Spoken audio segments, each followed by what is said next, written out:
Welcome back to Planet 40k guys. Before we get into the video, make sure you are liking the video and subscribing to the channel if you haven't already. New campaign, let's like and subscribe before we begin the videos. Right, today we're on the topic of the Royal Warden. We're going to ask the most important questions to ask yourself before you are putting the Royal Warden within your list for your list building. So important questions for a Royal Warden. I believe I've got 5 today, such as which unit to lead and is he better than an Overlord? Those questions and others in this video. Let's get into it. Okay, question number 1. How important are his abilities? He's got 2 abilities. Adaptive strategy, where you can basically fall back and shoot, fall back and charge for the unit, which is very key. We'll talk about it in a moment. And the other one, which is engrammatic. Yeah, it is engrammatic. Can't get my words out today. Engrammatic logic, where once per battle you can basically remove battle shock for a unit within 12 inches at the start of any phase. Very good as well. So let's go back a step. Adaptive strategy. This is good because the unit that he can lead is either the Immortals or the Warriors. Now, both of those units are quite shooty. They don't really want to be within engagement range. They can do it, but it's not really where they want to be. They want to be firing. And as they are infantry, and if being locked in engagement range, they can't fire. They don't have pistols and whatnot. So you need them out. And of course, if you fall back, then you are giving up the chance to shoot for that phase. So having the Royal Warden for just 50 points allows you to fall back and still shoot. Or charge, or both, whatever you want. Now this is good because 50 points isn't actually a lot. It's very useful, and it's not just useful for the charge or the shooting and the charging as well. It's also useful because you've now got freedom to move.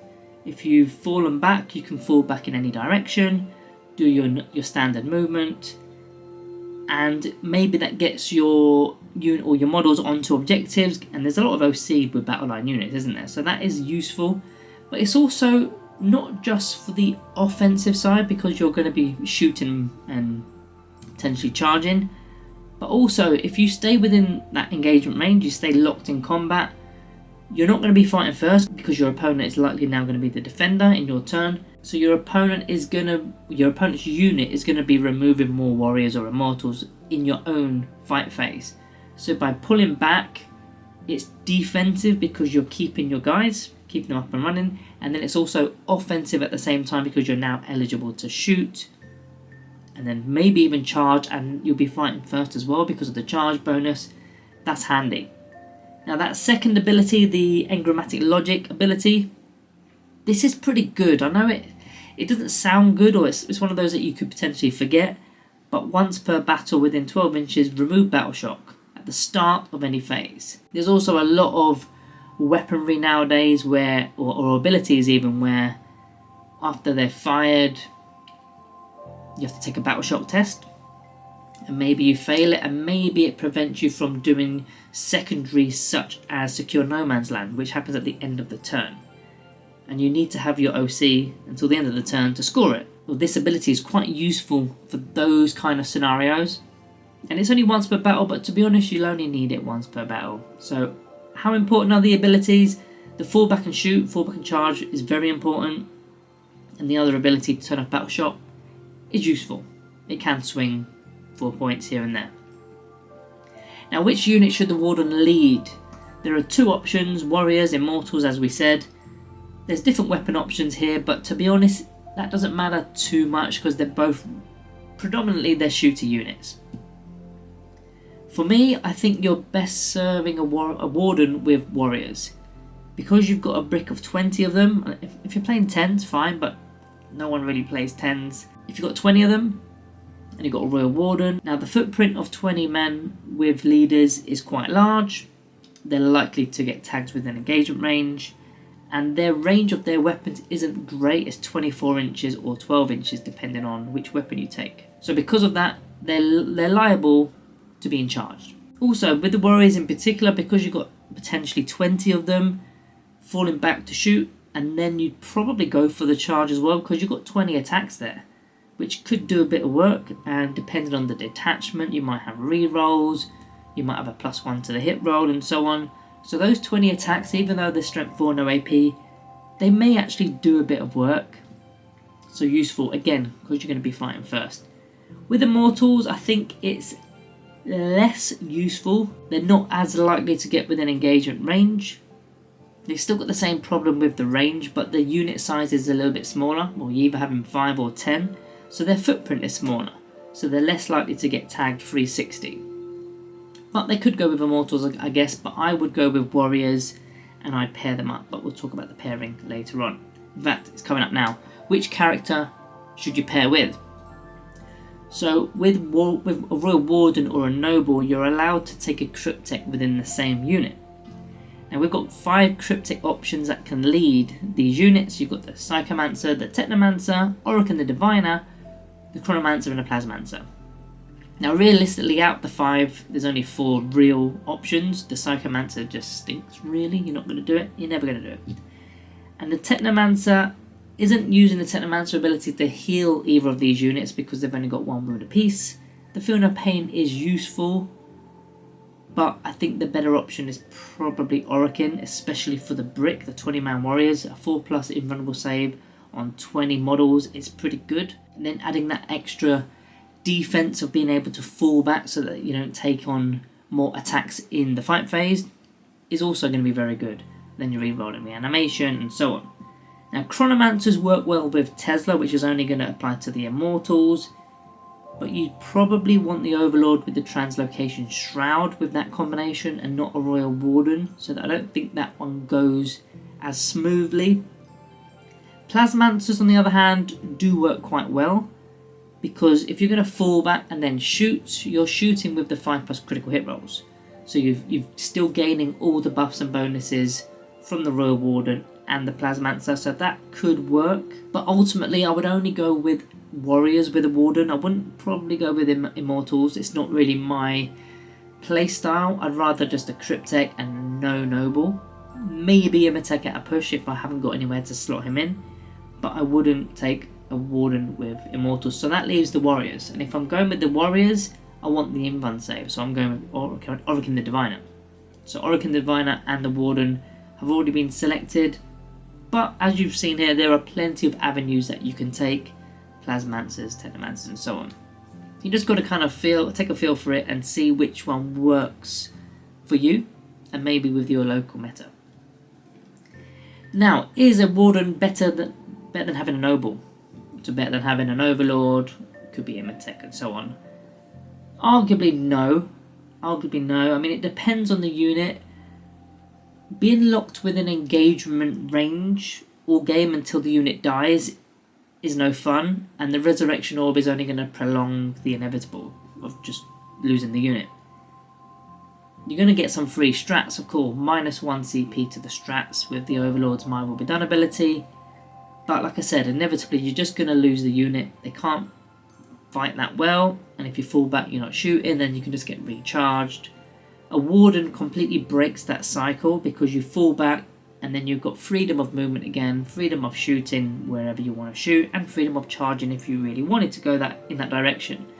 So you're not really losing the unit, and your opponent has to work even harder to take the unit out. Not only that, the Warden is 35 points less than an Overlord, whatever Overlord you're taking, whether it's the Translocation Shroud or the standard Overlord. And that could buy you an enhancement somewhere else within your list, or just help in other areas within your list. Maybe you're short by 30 points from getting a Doomsday Arc or Catan or whatever. This is going to aid in gaining those units within your list. Now there are other nobles, of course, like we mentioned. There's some that you're not going to take, like Traz and the Infinite. Immortek, I only slot him in where I need to, and it's not so much for a strategy where I'm offensively taking him in with the Immortals or Warriors to do something. So I think the Warden is the better option, again, especially for Warriors. The Resurrection Orb also, you can get that from elsewhere. Maybe you've got a Barge. I know that's more points, but I think you don't need that. The falling back is, in fact, you know what, that's a point in itself. What is more effective to us Necron players, the Resurrection Orb or getting out of a fight phase when you don't want to be in it? Because in that fight phase you could lose 5, 6, 7, 8, 9, 10 models.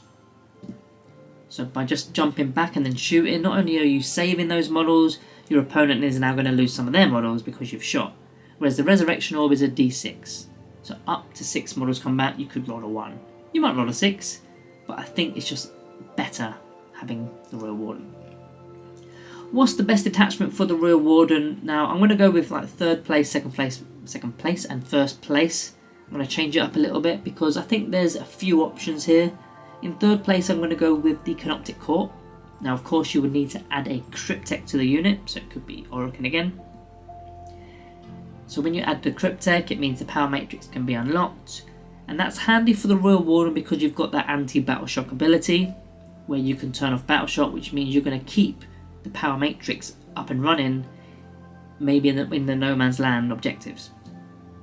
So that means for your entire army, if you've unlocked the Power Matrix in the No Man's Land, they're going to be re-rolling all their hit rolls. So it's not just important for that unit, it could be important for a lot of units within the Canoptic Court. Now you could get the enhancement out, which is the Dimensional Sanctum, to give infiltrators. Of course that doesn't work with Orokin because he's an epic hero, but for 20 points you can maybe stick it on a Plasmancer, give them infiltrators. They're more likely to get charged because they're now in the open, well not in the open, but in the No Man's Land, maybe behind a ruin, so they're closer to enemy units, but the fallback and shoot ability is then going to work hand in hand with this enhancement. In 2nd place I've got the Hypertrip Legion. There's a couple of useful enhancements here. The Austroclave Falcon for Deep Strike. Similar to what we just said with the Infiltrator's ability, you can Deep Strike in, shoot, you're probably going to get charged, well you probably get shot to be honest, but if you get charged, you've got the ability to get away, fall back and shoot, and become a bit more of a nuisance in certain areas of the battlefield. You've got the Horizon Tyrant as well, to be able to reroll all your hit rolls. And that's going to apply even if you fall back. You're going to be rolling all the hit rolls with your lethal hits, or maybe your sustained hits too with the Tesla option. Decent. But for me the best one is the Awakened Dynasty. There's a few good enhancements here. Never Realm Casket, more defense. It's going to be giving the unit stealth. So if they're not able to be locked into engagement range for too long because of the fallback ability, and there's a -1 to hit them at range, that makes your unit quite sturdy.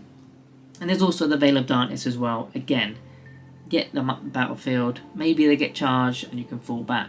But the Awakened Dynasty offers other options such as, well it's not an option, it's the Command Protocol's Detachment Roll. When you've got a leading unit, well a unit that's being led rather, +1 to the hit roll. Useful, again you want to be hitting, you want to be rolling dice. You can't do that within engagement range without the Royal Warden giving you the ability to fall back and then shoot. And there's a few stratagems in there which you can re-roll stuff as well, which is useful. So all in all, I think the Royal Warden is a good option to have. For me, I'm going with Warriors and possibly Orokin the Diviner. That's the way I play them. Let me know how you do it in the comments down below.